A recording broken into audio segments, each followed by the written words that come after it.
Hi, welcome to my first pilot exhibition. My name's amyK. I've been running the pilot in one way or another, working with the pilot for 10 years, and this is my third year as the pilot content advisor. I did not know that when I started this semester, I was going to give this example exhibition. So this exhibition contains a lot of the work that I've been thinking about, learning about, and it pulls from the documentation that I have just made by living my life. The intertwined nature of myself as a teacher, a person that is practicing anti-racism, a person that is an artist, all coming together, and you'll see a lot of that here.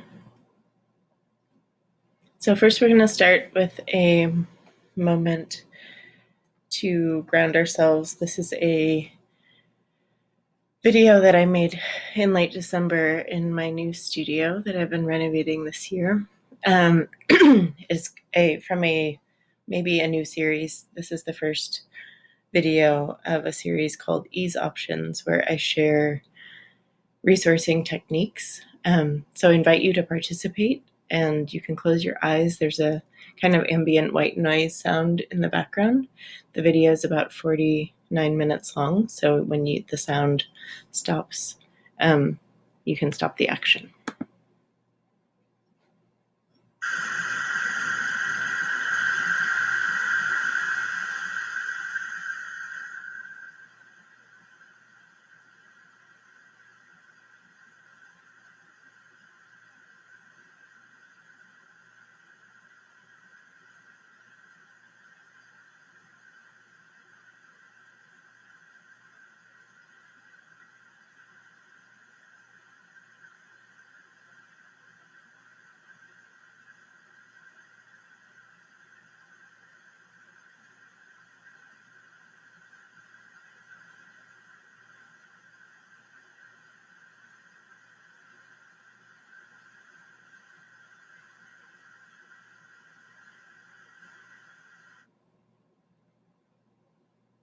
Ease Options, Infinity Eyes. I learned this from my therapist and promptly made a video to share with other people.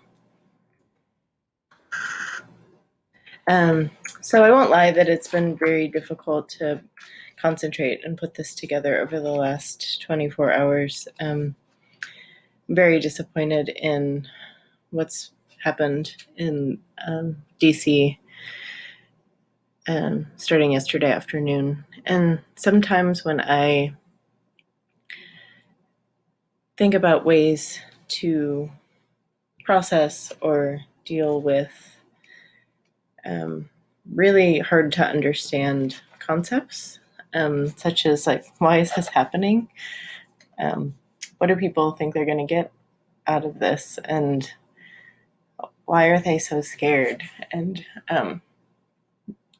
don't they need to hug their mommies instead of breaking into Nancy Pelosi's office? Sometimes I deal with these things by using my imagination. So I've been reading this book, The Mobius Strip Club of Grief. My dear friend amyK gave this to me as a gift recently, and I'm going to share with you an excerpt from Bianca Stone's poem, Hunter, that helped me kind of imagine that these actions yesterday are the final show of the end of white supremacy. So here is the second part of Hunter. I can't tell anymore for whom I grieve. Something bigger and more catastrophic has died, but died out of necessity, something that thought itself into indispensability. Something burst from every atom outward like autumn fireworks over the lake, and now I'm just recording its scream and glitter down, just making a serial from its fantastical, dazzling demise. I can't tell anymore whether I'm grieving you particularly, or I simply find life and death erroneous. This big expired grief, like limbs people deny ownership of, find in their beds and throw on the floor, only to be told again and again, when the whole body is thrown with it, that it is attached. It is theirs, that they were born with it.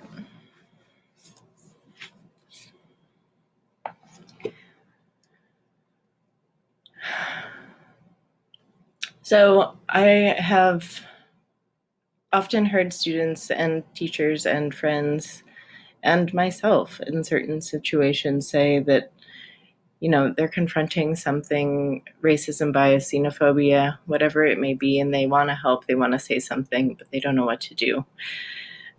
Just this morning, I found this resource, Confronting White Nationalism in Schools, a toolkit, and I thought this was a super helpful approach to suggest how students, staff, administrators, parents, community members can respond. So encouragement here to document things if you see them. Be safe about it. Take pictures or screenshots of things.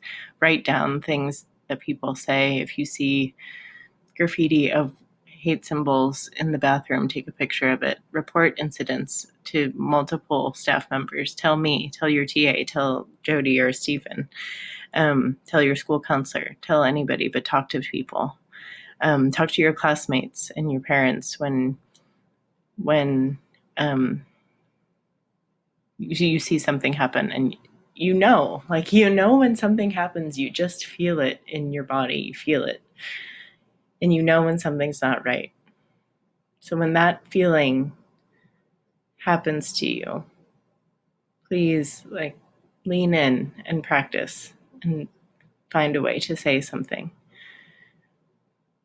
We can only change things by helping people understand. It's really my belief that a lot of these actions that happened yesterday are because people are very scared and really don't understand. And further othering them and not calling them in is just going to exacerbate the problem. So I can definitely print these resources, and please talk to me if you want help with this. Okay, now for the actual exhibition. So since September, August, these are some themes and intentions that I've had in my work. I've been taking a leadership training with Courageous Conversations, so I'm practicing more ways to engage in conversations about race, and I've been facilitating conversations with our entire school district, along with Shelley Vermillion. We had 3 meetings in August, and we have one scheduled for Martin Luther King Day on the 18th. I also am an environmentalist, and sometimes I forget to talk about it. I have my little palm oil PSA that many of you have seen, and I'll talk a little bit about palm oil and why you should avoid it. And a little gift of John Cage knowledge and lessons from him. And then I'll talk briefly about how Pilot has been impacted by pandemic school. There's more than this, but this is all I have time to focus on today. I do a lot of things, y'all. It's cool. I'm really fortunate to spend all my time doing things I really want to do, including working with you. Here we go. So Courageous Conversations has been happening throughout the year. The first thing you start with is realizing that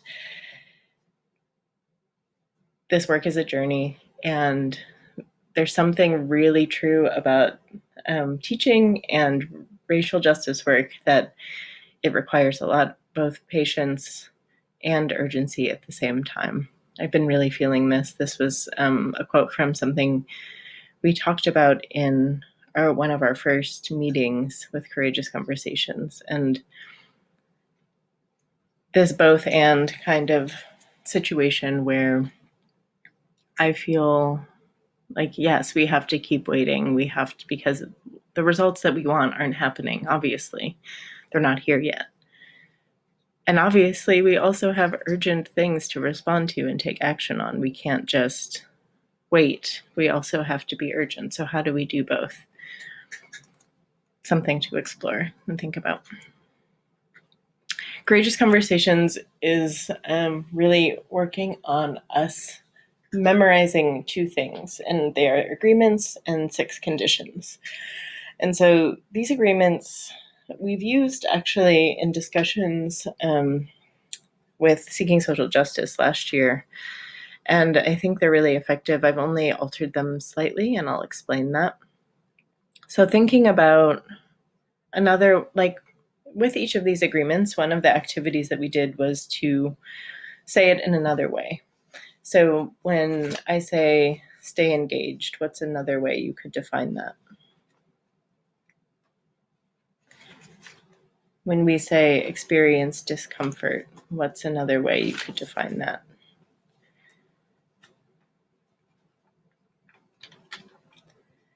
When I say expect and accept non-closure, what does that mean? What's another way to define not being done?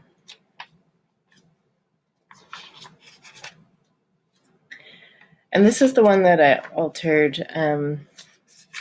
After talking with Shelley, I thought it was important to add nonviolently to speak your truth. I think it's very important to say what you really feel. And some ways to practice nonviolent communication are to start your sentence with I rather than we or they. So share what's personal is another way to say that. Speak your truth, and you don't have to be violent to say what's real.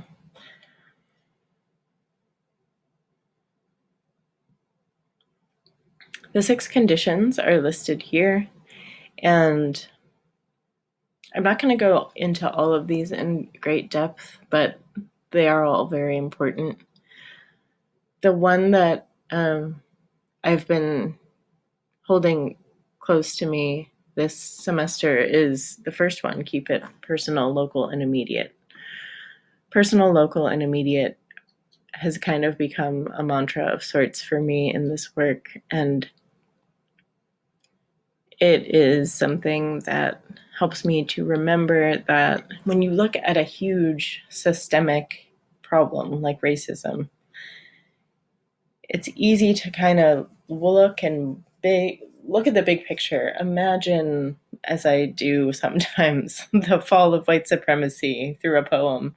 Like it's easy for me to think about, well, we just have to do these really big, grandiose things and the problem will be solved. Well, the truth is all of these issues are multifaceted. Each facet of the gem needs different amounts of polishing and gathers dust as soon as it stops being polished. So we have to keep rotating it and thinking about what we're doing here. An example of personal, local, and immediate is working with a pilot student this semester. So in Elena's learning plan, they said that they wanted to have a teacher of color because they never have had one before. And I'm gathering that many of you haven't. But it was important for them, and I wanted to make it happen. And so rather than being like, okay, here's the big global problem, not enough people have had teachers that are people of color. I want to solve this huge problem. Yeah, and I do want to work on our school district's policies on how we hire people. That's a big deal, and that could help change this problem for us locally. But right now, what I could do is help find Elena some mentors that are not white people. So I worked pretty hard to make that happen at the beginning of the semester. And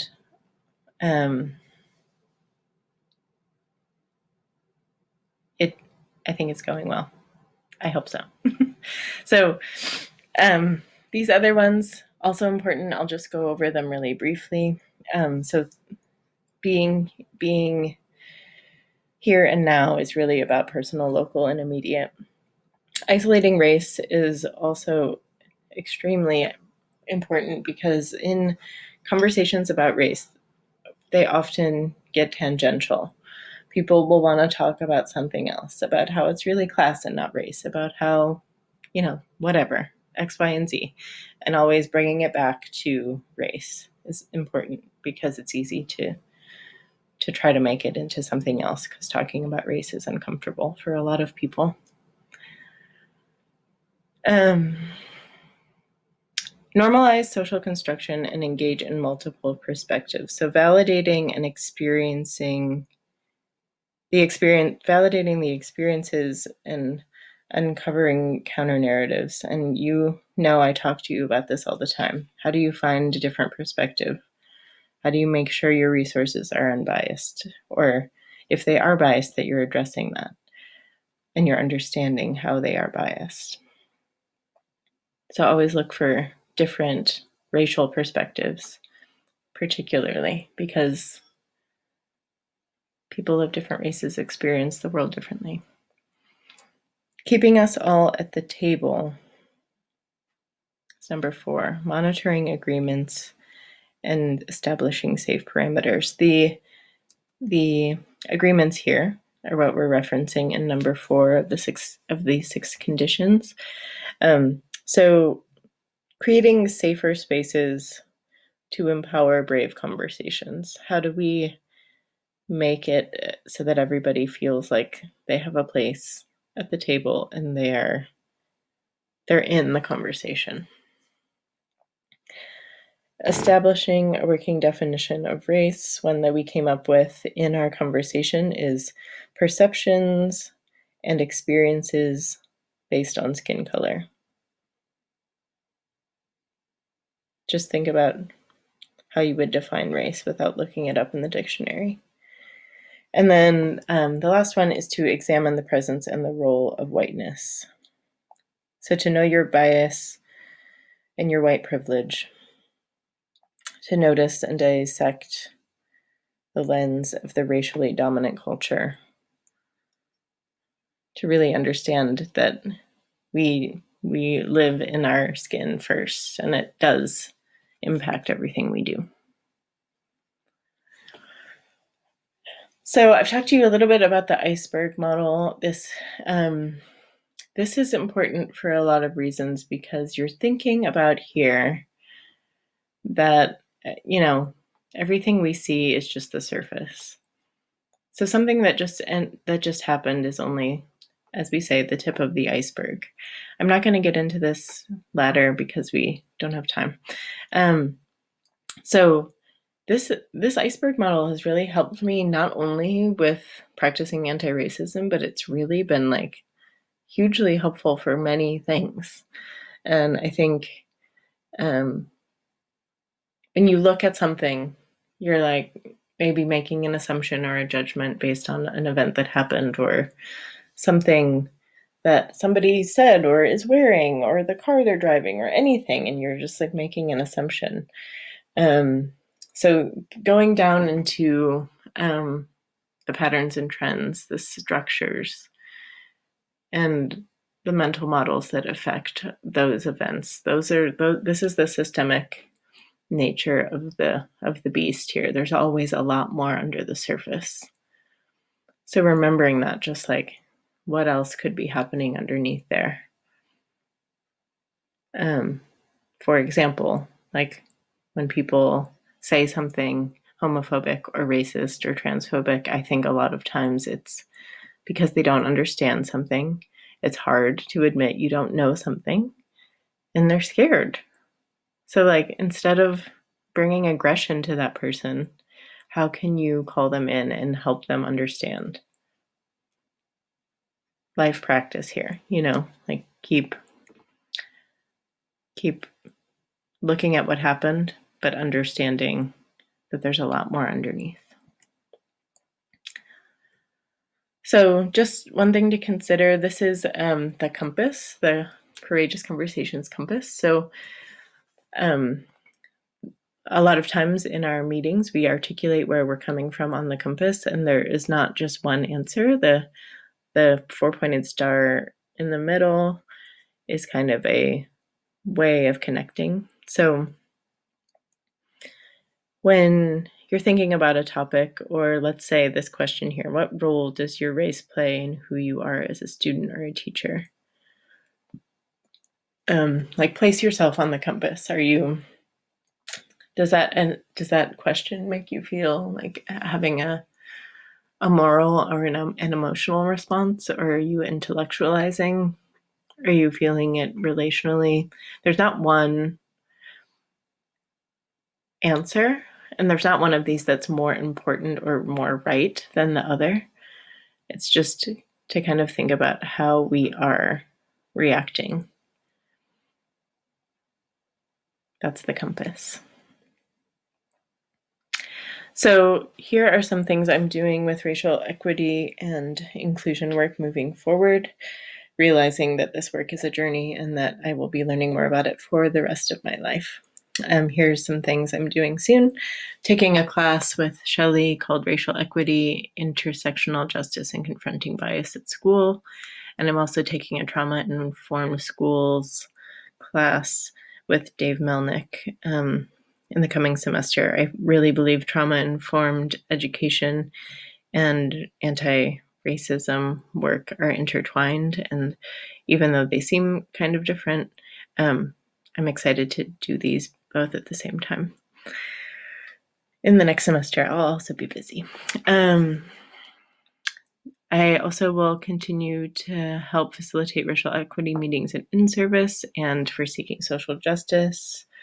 And we have a race and racism discussion group every third Wednesday after school. A number of teachers participate in that.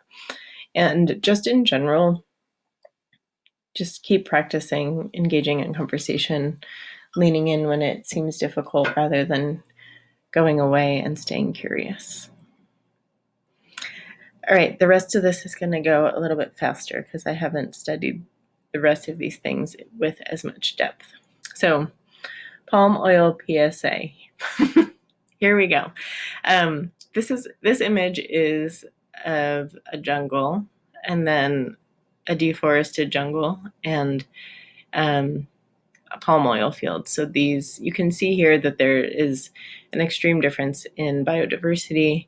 Therefore, the animals that live in these places, especially orangutans, are not having a good time in fields of the same tree. So palm oil itself, the stuff, is not bad for you. It's just the way that people are harvesting, creating it, and using it. Here's the tricky thing. Palm oil, they don't want you to know it's there, apparently, because here are all the ways in which palm oil can be listed in a product.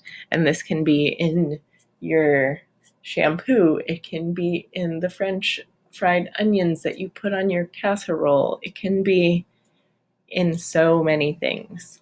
So here's your little palm oil cheat sheet. First, vegetable oil. Look that the vegetable oil says soybean oil or something else. They don't necessarily have to list palm oil in vegetable oil. That's why vegetable oil is extra tricky.